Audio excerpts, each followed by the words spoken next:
ওসব বেকার কথা বলে লাভ নাই। আগে ভোট হবার আগে এসআইআর বা যে প্রক্রিয়ায় আছে না কেন, মতুয়াদের যাতে প্রত্যেকের ভোটার লিস্টে নাম ওঠে তার ব্যবস্থা করতে হবে নরেন্দ্র মোদীকে।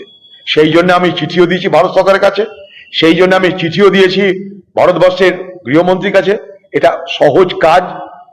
বর্ডারে বর্ডারে যেখানটায় মতুয়ারা থাকে সেখানে ক্যাম্প খুলুন, সেখানে ক্যাম্প খুলে তাদের নথিপত্র দেখে কমসে কম নাগরিকত্ব প্রমাণ করতে তাদেরকে সময় দিন।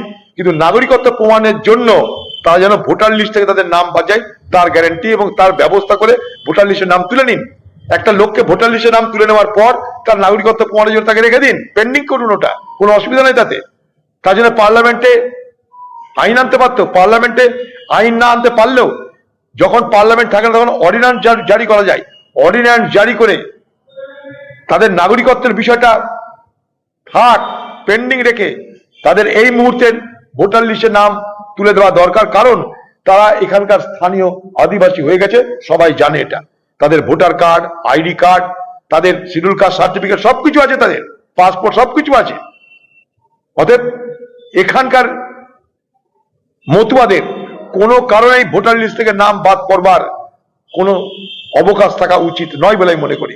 তাই তাদের জন্য লড়াই করি, আজও করছি, আগামী দিনেও করব। মতুয়াদের প্রত্যেকের ভোটার লিস্টে নাম অন্তর্ভুক্ত করতে হবে। ওসব এক্সপোস্টে কি বলছেন দেখার দরকার নাই। ভারতবর্ষের প্রধানমন্ত্রী নরেন্দ্র মোদীজি, আপনি তাদের ভোট নিয়েছেন, তাদেরকে ক্ষমতা দেবেন বলেছেন, তাদেরকে নাগরিকত্ব দেবেন বলেছেন, এখন সিএ দেখাচ্ছেন। 2019 সালে সিএ, এখন কি দেখাচ্ছেন সিএ? এতদিন করেননি কেন? একদিকে তৃণমূল, একদিকে বিজেপি মতুয়াদের খেলাচ্ছে। মতুয়াদের খেলাচ্ছে দুটো দল। সেখানে আমি গেছিলাম, মমতা বালা ঠাকুর বলেছিল, আমি গেছিলাম, অনশন করেছে তারা, আমি দেখেছিলাম। তাদের জন্য দিল্লিতে ধর্নার জন্য আমি চেষ্টা করেছিলাম। তৃণমূলের নেতারা ধমকিয়ে তাদেরকে যে ধর্নাতে যেতে দেয়নি, তাও জেনে রাখুন।